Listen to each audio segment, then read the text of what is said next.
Zamisel sem dobila, ko sem gledala vašo oddajo na vrtu. Potem me je ta stvar zanimala, sem obiskala nekaj spletnih strani. Sadike vzgojene s koreninsko grudo imajo prednost, da dosti lažje prenašajo presajanje.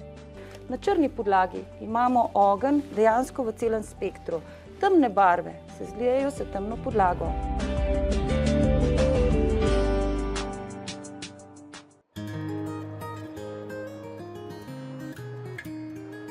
Oddajo začenjamo v Miklavžu pri gospe Jožici in pred hotelom za žuželke. Opraševalce potrebujemo, če želimo, da bodo zelenjavni in sadni vrtovi tudi letos polni pridelkov. Odkot zamisel, da ste začeli graditi ta hotel? Zamisel sem dobila, ko sem gledala vašo oddajo na vrtu. Potem me je ta stvar zanimala, sem obiskala nekaj spletnih strani, domačo in tujo literaturo in ideja dajala idejo in sem začela z gradnjo hotela. Prvi prebivalci, gostje že izletavajo. Ja, že izletavajo. Naselili so se prav kmalu, že v začetku septembra, ko je bil hotel postavljen. Od čebelic, pikapolonic, po zimi sem zasledila tudi veverico, prebežala pred hrupom, ki so ga povzročale podiranje dreves v neposredni bližini našega doma, v Miklavškem gozdu. In je tudi tukaj za nekaj časa našla zatočišče. Ja. Če pogledava, kako je zgrajen, kaj je na dnu, kako ste potem delali nadstropja tega hotela? Na tleh uporabljala sem gradbene plošče, potem opeko, ki je ostala pri gradnji. Vse to, kar se najde doma. Ničesar ni bilo treba kupiti, odpadni les, ki mi ga je navrtal sin, potem slamo, obrezline ali tiste vejice od vinske trte, bambusove vejice. Storže smo nabirali na Koroškem, mah. Za streho sem uporabila šikline, ki jih je izdelal en gospod iz Koroške, potem streha je vložena z borovo skorjo, ki sem jo okrasila oziroma nadogradila z mahom in praprotjo, da izgleda malo bolj zeleno in privlačno za oko tudi. Kako je ta hotel preživel prvo zimsko sezono? Mislila sem, da ne bo preživel tako dolgo kot je, kljub zimi in vetru, ki je tu na našem koncu. Malo ga je uničil žled, oziroma če bi vzdrževala, bi lahko bil še bolje ohranjen. Od lesa ni bilo nič poškodovano, samo mah in to rastje je bilo posušeno, to pa smo sedaj z družino šli iskati v gosti na Pohorje in smo nabirali, da smo ga malo ozelenili zopet. Je pa seveda ta hotel ne le prebivališče za žuželke, tudi nekaj rastlin ste posadili nanj? Ja, nanj sem tudi posadila rastline in mah, ki ga zalivam. Rastline cvetoče, predvsem zaradi okrasja, tudi čebelice lahko nabirajo še kak sok, stisnejo iz cvetlic. Drugače pa mah, ki se zaliva, da se lahko tudi napajajo žuželke. Drugače pa, če maha ni, je priporočljivo, da se uporabi neka posoda, v katero se nalije voda, da se potem lahko te žuželke tudi napajajo. Posebnost tega hotela je, da ima tudi to mrežo, še posebno zaščito pri vhodu. Posebno zaščito, ja. Jaz skoraj pri vsaki hiši doma maček. Včasih tudi kakšna ptička drobna gre skozi te male špranice not in najde kakšno seme, še pa ne bi rada, da bi jih potem prišle v napačne usta. Mreža je predvsem za zaščito. Jožica je dom za žuželke postavila med skalni okrasni in sadni vrt. Tako divje čebele in drugi opraševalci nimajo daleč do prvih obrokov. Dom je bila njena zamisel. Pri izdelavi je pomagal partner, ki pravi, da se pogosto zgodi, da Jožica s svojimi vrtnimi zamislimi navduši vse člane družine.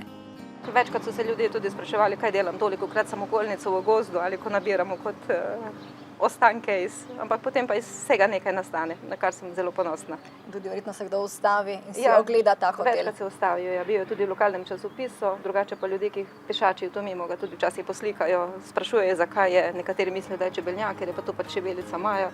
Lahko vsakmu razložim. So pa določeni ljudje kar seznanjeni s tem hotelom, da se vedno bolj tudi dela, da ima smisel, ja, da se vračamo nazaj k naravi.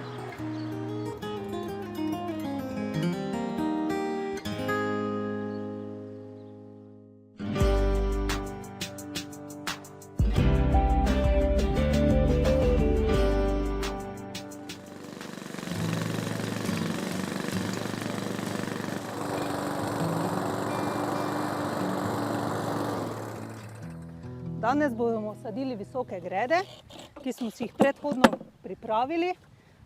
Pustili smo, da se zemlja posede. Pripravili smo si tudi sadike in pa sveže pokošeno travo kot zastirko, ki jo bomo uporabili kot zastirko. V prvo visoko gredo bomo sadili kombinacijo z solatnicami. V visoke grede lahko sejemo ali pa presajamo sadike. Če presajamo sadike, pridobimo čas, saj za vzgojo sadik potrebujemo 3 do 4 tedne. Najprej bomo vzeli solato, si označili vrstice. Solato sadimo tam nekje na 30 cm, medvrstna razdalja oziroma razdalja v vrsti tam nekje 20 cm. Vmes bomo posejali tudi redkvico, mesečno redkvico. Uporabimo lahko seme na traku, katerega prednost je, da je seme enakomerno razporejeno po traku, zato nimamo setev pregostih. Ta trak je narejen iz organske snovi kot papir, zelo tanki, ki v nekaj dneh razpade.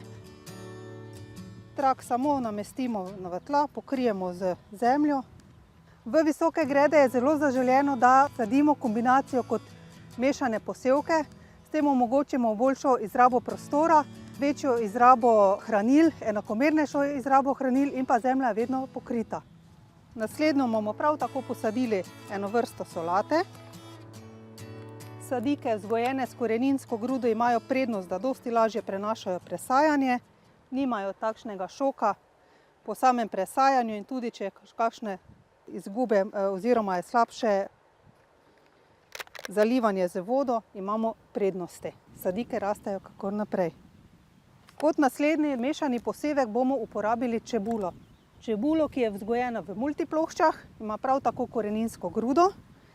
To je zimski luk ali pa 100-letna čebula, ki jo lahko uporabljamo celo leto kot mlado čebulo. V naslednjo gredo bomo zasadili plodovke. Plodovke imajo večje potrebe po organski masi in po hranilih, zato bomo dodali še peletirano organsko gnojilo.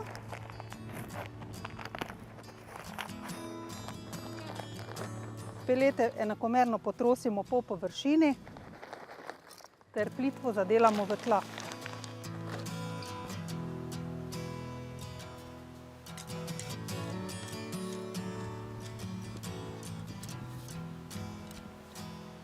Površino poravnamo in je pripravljena za sajenje. Najprej bomo zasadili paradižnik. Paradižnik sadimo na medvrstno razdaljo tam nekje vsaj 50 cm, v vrsti pa tam nekje meter. Kasneje bomo paradižniku naredili tudi oporo in ga ob njo privezovali. V času vegetacije bomo tudi odstranjevali zalistnike. Kot dober sosed paradižnikov lahko posadimo tudi zgodnjo zelje in pa zeleno. Zgodnjo zelje nam dozori tam nekje 50 do 60 dni po presajanju. Sadimo ga na medvrstno razdaljo 40 do 30 cm. Paradižnik tudi pomaga pri odganjanju gosenic iz kapusnic. Dodali bomo še zeleno. Zelena je prav tako dober sosed paradižniku. Si medsebojno pomagata pri odganjanju bolezni in pa škodljivcev. Zelena prav tako odganja gosenice iz zelja. Kot naslednjo plodovko bomo dodali še kumare. Kumare lahko posadimo na rob grede in bojo kasneje v času vegetacije se spuščale skozi robove oziroma stene visoke grede. Kot dober sosed kumaram, paradižnikam oziroma plodovkam je zelo zaželena v našem vrtu tudi bazilika. Bazilika privablja v vrt čebele, odganja mušice, muhe, same čebele pa nam tudi oprašujejo paradižnik. Sadike po sajenju zalijemo.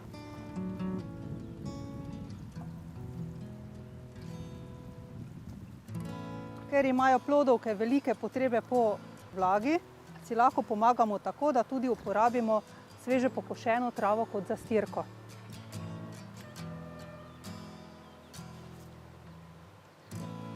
Okrog rastlin po celotni površini v tankem sloju namestimo sveže pokošeno travo. Lahko bi uporabili tudi kakšno drugo organsko zastirko, suho travo, slamo, listje. Organske zastirke nam zadržujejo vlago, tla niso zbita, istočasno pa nam preparevajo in pa dodajajo organske snovi v tla.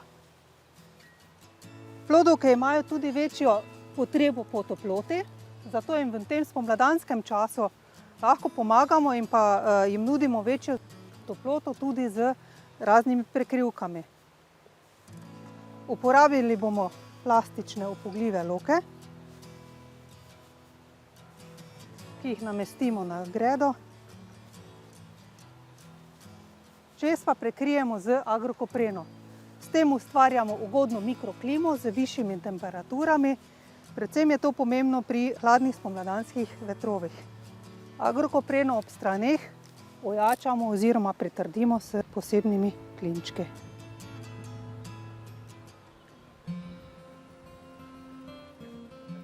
Smo ravno v sredini aprila, torej ravno pravi čas glede na milo zimo za sajenje čebule. Sicer sem to čebulo posadil že malo prej, že lepo odganja.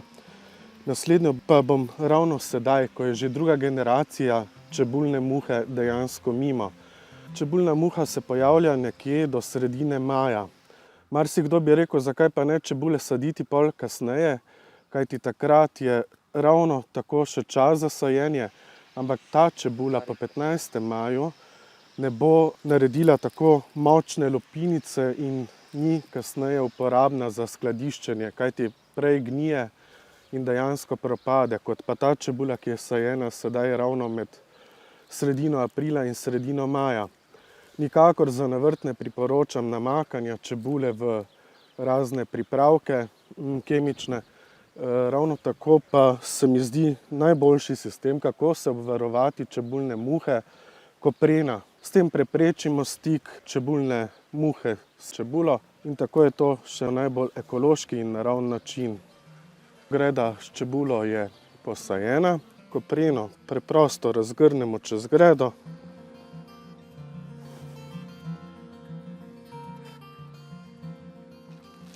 Pri tem se poslužimo s penjačo, s katerimi kopreno upnemo, da nam je veter kasneje ne bo dvigoval in na tak način dejansko zavarujemo čebulo pred čebulno muho.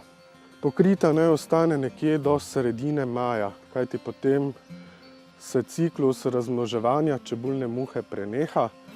Takrat kopreno odkrijemo in čebula bo, glede na to, da je koprena rahlo prekrita, kljub temu nemoteno rasla pod to kopreno.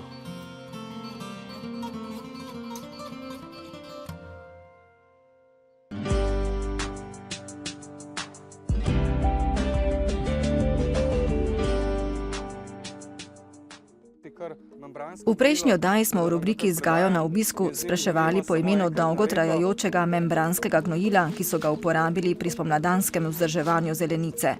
To je bilo gnojilo Formula 365. Tako so odgovorili tudi Gordana Sečko iz Murske Sobote, Renata Butala iz Starega trga ob Kolpi in Andrej Frank iz Ljubljane. Izžrebanci prejmejo omenjeno gnojilo.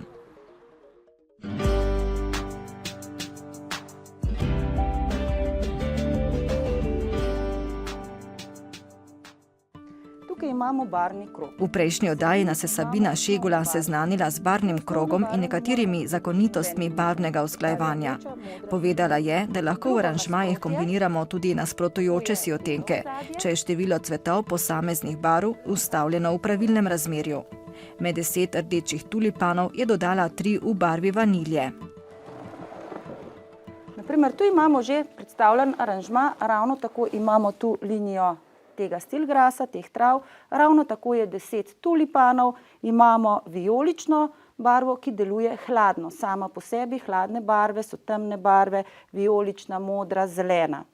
Pa vendarle, kako deluje to zopet na sami podlagi? Če pogledamo ponovno belo podlago, vijolična barva izstopa. Se pravi, temne barve na svetlem ozadju izstopajo, sploh na svetli beli barvi. Medtem ko na črni podlagi deluje ta dekoracija zamolklo. Ni več tako elegantno, živahna, deluje zelo umirjeno. Če mi tej barvi dodamo recimo še rumeno, naredimo nekaj. Namreč, ko gledamo samo barvo, imamo to kontrastne barve. Pa vendarle ta kontrast lahko v tej sami postavitvi aranžmaja s to količino barve naredi tudi harmonijo. rumena barva v kombinaciji z vijolično barvo lahko ima tudi učinke harmonije, če jo uporabimo v pravilni količini. Se pravi 1/4 rumene barve, 3/4 vijolične barve. Ko uporabljamo tulipane v aranžmajih, ravno tako pomislimo, da tulipani v aranžmaju rastejo. V enem tednu, toliko naj bi držal šopek, vsaj 10 cm zrastejo, torej vsi ti tulipani imajo tudi prostor, da rastejo navzgor. Nikoli ne smemo pozabiti na to in vedno moramo biti pripravljeni. Kot vidimo, čeprav je kontrastna barva, še vedno deluje harmonično, ravno zaradi tega, ker je pravilno količinsko izpostavljena. Hkrati pa vidimo tudi rumeno barvo v tem smislu kot barva preživetja, nekaj, kar je malega, še bolj izžareva. Torej, ravno zaradi tega so uporabljeni samo 3 tulipani v nasprotni primeru z 10 vijoličnimi. Pa če ponovno pogledamo še eno kompozicijo, na enak način predstavljeno, samo v barvah drugačno. Oranžno-rdeča kombinacija, se pravi, deluje toplo.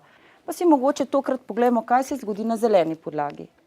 Na zeleni podlagi vidimo, da se zlije zelena barva zelenja tulipanov, ravno tako posode in vejic, izstopajo samo cvetovi.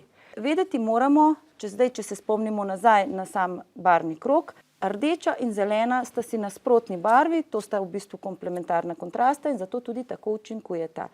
To nam deluje umirjeno, zaradi tega, ker tudi nam so dejansko taki kontrasti ljubi, namreč želimo si imeti tudi nekaj harmonije in ravno komplementarni kontrasti so tisti, ki se med seboj dopolnjujejo.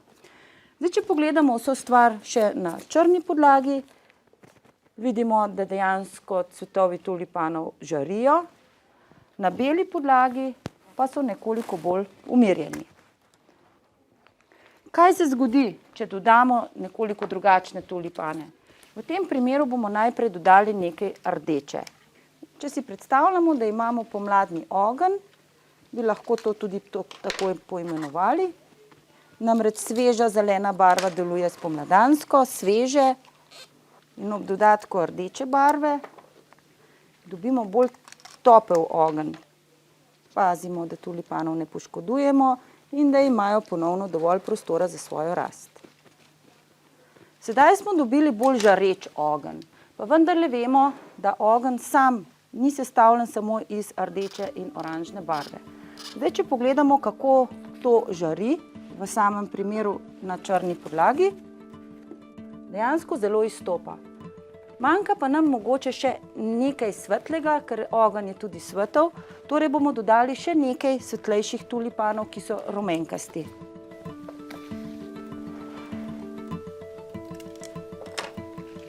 Dobili smo zdaj kar cel barvni spekter ognja, ki smo ga želeli imeti, in če to zdaj pogledamo še zadnjič, kako to učinkuje, na črni podlagi imamo ogenj dejansko v celem spektru. Temne barve se zlijejo s temno podlago, sicer žari, vendar v primerjavi z svetlimi barvami vidimo, da dejansko te svetle barve bolj izstopajo. To je zdaj tisto, kar smo rekli, da če je sama rdeča na črni podlagi, žari, izžareva svojo moč. V kombinacijah se pa potem barve drugače obnašajo oziroma drugačni so aspekti, torej belo-rumena barva bolj izstopa. Če pogledamo to barvno kombinacijo na beli podlagi, vidimo, da se ta belo-rumena zliva za svojo svetlo podlago, se pravi, sta sorodni barvi. Barve, tako kot sem rekla, so znanost. In ravno tako so raziskovalci te učinke barv na nas ljudi raziskovali tudi na nekoliko drugačen način. V prostoru, kjer so bile stene pobarvane s toplimi barvami, so ljudje pač povedali, da so občutili hlad pri 11 stopinjah. V enakem prostoru, ki je bil obarvan pa s hladnimi barvami, recimo kot tu vijolična, pa so ugotovili, da je hladen prostor pri 15 stopinjah. Torej, če želimo v naše prostore privabiti nekaj več živahnosti, uporabimo tople barve, medtem ko za bolj umirjene pa veljajo hladne barve. Če boste z nami tudi prihodnjo soboto, bomo skupaj spoznavali kamelije. Odpravili smo se v Italijo, ob Lago Maggiore, na 48. razstavo teh grmičastih cvetlic. Ob jezeru so prve kamelije posadili v 19. stoletju. Danes tam krasijo boromejske otoke in skoraj vsak objezerski vrt.